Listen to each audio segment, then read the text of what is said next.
So I did my engineering in 1996 in mechanical, and after that I have worked with Bosch, Myco. The earlier name was Myco, Bosch, an auto ancillary manufacturing company. While working on shop floor and in manufacturing there, I had the opportunity of working on ERP implementation. So I worked as part of the ERP implementation team there, and looking at my interest, and then it was just the beginning of my career. In about 3-4 years time, I was kind of super user in that field in the company, and then I was offered an opportunity to work in IT department, IT function of the company, and I grabbed that opportunity and had the privilege of working in IT department, IT function for about 5 years further. That may broaden my knowledge in the areas which are beyond manufacturing, that is accounts, then finance, and then various other related functions, be it HR, and the entire ERP support that I was providing through the IT department. I was part of the IT department. That helped me also understand the importance of value creation, how all these functions, how all these manufacturing departments, they create the value, the product that ultimately is offered to the client. It was wonderfully there. I got the sponsorship for doing my management program from Symbiosis. And then I worked with Redington India Limited. This company is a leading company in India in sales and distribution of entire IT hardware that you see, and the licensed software. So again, a very renowned organization in this field. I worked in their corporate IT for some time. Then I had a career track of working with TCS, which was my last organization. I worked there for about 12 years. Competency development of the people, and then I would say almost for 8-9 years later, part of those 12 years was into workforce management. Workforce management is basically, as you know, IT companies are largely it's a service delivery business. In service business, like we have manufacturing business, this side it is service delivery. This business is entirely, the major capital is manpower. And for that manpower to be effective, there is a need to have a strategic function of workforce planning. That function I was heading for a very large unit in TCS. And actually that is where I found my passion for this, talking to the people, and then it led to further thoughts, and then I started my own company. So that is my overall introduction. I come with background in manufacturing, retail, sales and distribution, warehousing, logistics, and IT. These verticals I have got extensive experience in.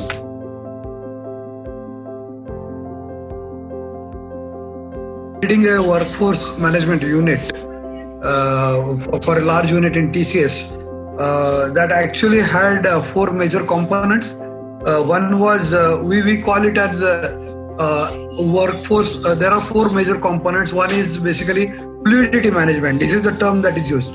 Fluidity is, this business is all about contracts. So contracts get over, and once the contracts are over, people are released from the existing projects, the service deliveries that they are giving to the clients, and those released people or the associates or the resources, they go on bench. Now when they go on bench, it's the responsibility of the workforce management unit or the workforce management function rather, to make sure that they don't sit on the bench. Rather, we helped them in getting the right opportunity matching with their skill set. So that is about internal fluidity management.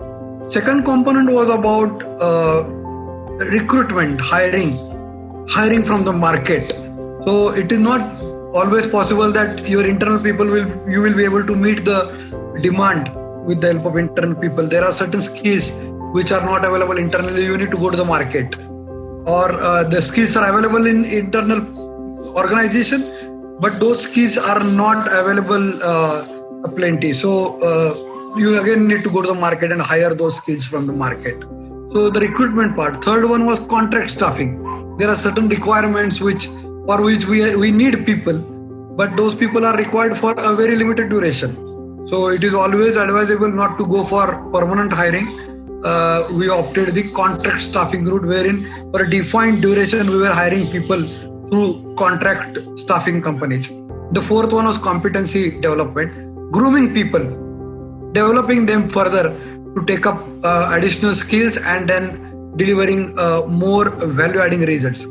So these were the areas, and I had a lot of interaction with people in those 12 years in TCS, and I started realizing that I have a liking for it, I have a flair for it.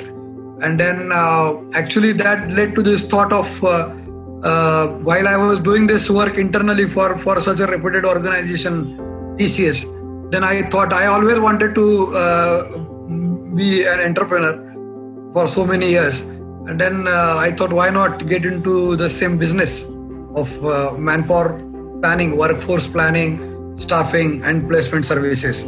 So that experience I was able to leverage well, and working with people, talking to them and making sure that they get the jobs of their interest, and in turn benefiting all, my function, the employees as well as the organization. It was in the larger interest of every stakeholder involved.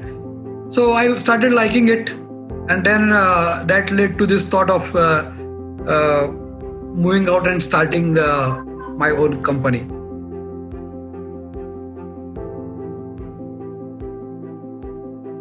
In today's world, what is very important is you need to have competitive advantage. What is a competitive advantage? Competitive advantage is the feature of your service, okay, for which people come to you.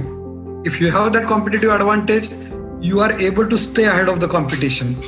And this competitive advantage should not be a competitive advantage for just for the given time, for a certain duration. It should be sustainable over the period of time. So every company strives to achieve that, to achieve a sustainable competitive advantage which actually differentiates the company from the competition. Now, as we all know, there are a good number of competitors even my company is having in placement and staffing business. There are certain points which really differentiate us. They are: one, I myself and my core leadership team of 4 or 5 senior people, we all come from like minimum 20 plus years of industry experience. The second differentiator in the market for us is basically our hit rate of profiles that we shared with our customers. The hit rate is above 95%. We do quality work. So our hit rate of profiles that we share with our clients is above 95%. So that is a biggest advantage we have. Our clients are convinced that we really understand what they need. So if you start understanding what the customer needs, half of the battle is won there, is what I can say. Okay. And who would like to waste time? We would not like to waste time in giving wrong profiles, wrong resources, resumes. Clients would not like to spend their time in screening such resumes. So basically it is very, very important to make the work effective while working in this business. So how do you make the work effective? You can make the work effective by bringing in quality. So we work with quality. So that is the second advantage we have in the market. That I said, I can summarize the second advantage is basically quality aspect. So that's the second advantage we have. And the third advantage is we are playing to our strengths. Okay, as I said, we have come from the industry. Though we have come from the industry, there are various areas where we could have easily got into. But we have simply decided not to get into every part of the business. What we have done is we have limited our verticals to 5 domains. They are manufacturing, retail, FMCG, sales and distribution, logistics, of course, and IT. These are the verticals in which I have myself worked. My other senior leadership members, they all have worked. So these are the things, I would say. These are the differentiators which help Coplaced Consultants Pvt Limited, my company, stand out from the competitors in the market.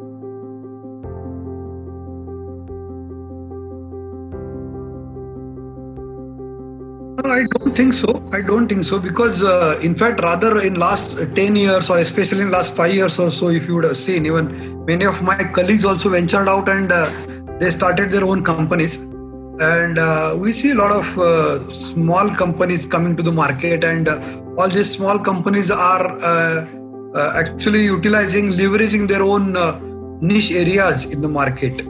So the startup culture will continue to grow. It has grown well over the period of time. It will continue to grow, and I don't think at all that it would be a bubble meant to burst. I don't think so. Startup culture, I see a lot of support coming from industries, and then industry academia, then various government agencies, and most importantly, that was the very reason you are interviewing me. Basically, this type of initiatives also show that you people are very keen on exploring this route, which is a very nice thing to see from the engineering students.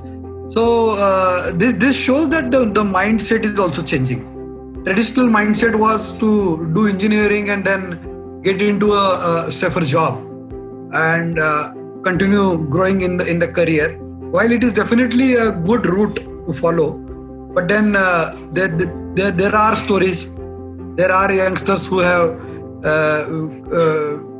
successfully created major organizations worldwide, including India, and there are ample startup success stories for us, all of us, to study and learn from those. So this will continue to grow.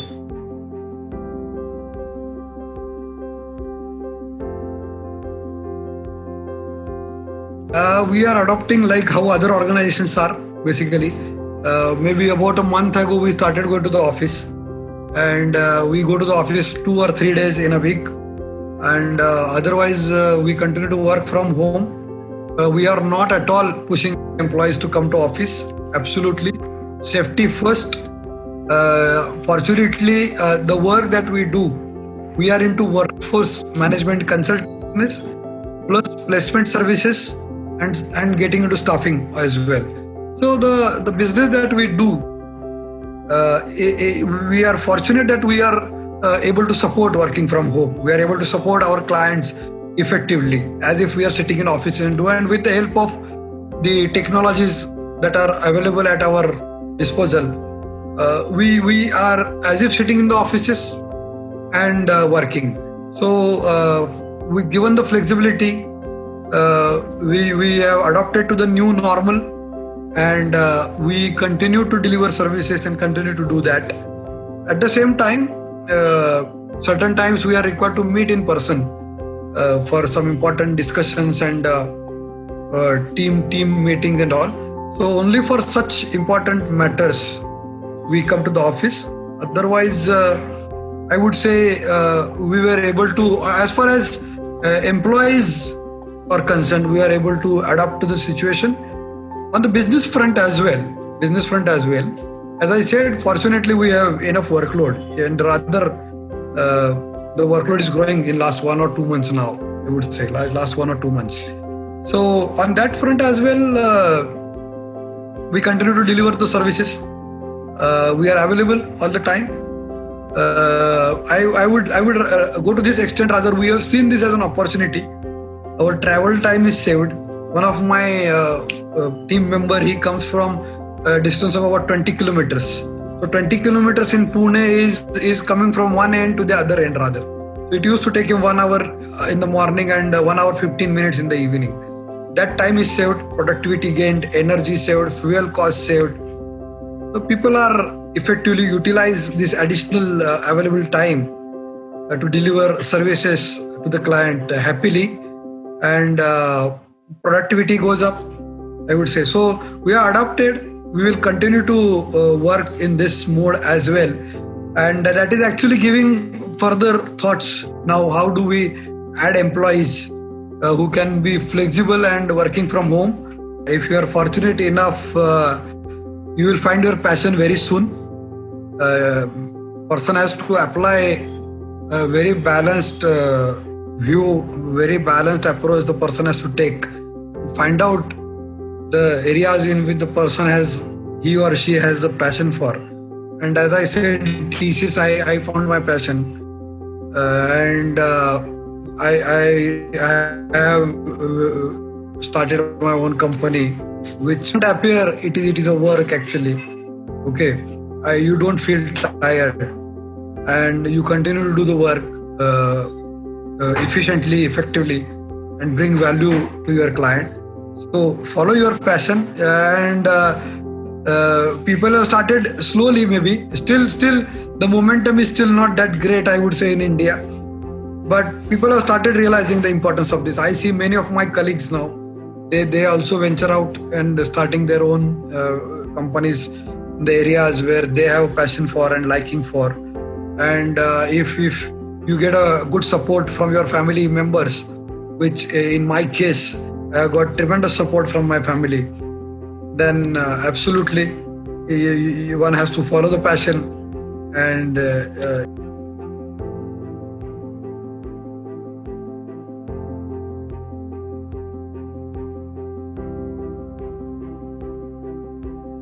it's a pleasure, and I must thank VIT Pune, your institute, and the student team, the sales that is driving this initiative. It is a pleasure to connect with you all, and you people are doing an amazing job. I was not even I was not thinking or expecting that there would be such type of a cell working in the engineering institutes and bringing together the knowledge for the benefit of the larger students community. Wonderful connecting with you. I really look forward to entrepreneurs coming forward from your entrepreneurship development cell. You are going to scale new heights. Thank you.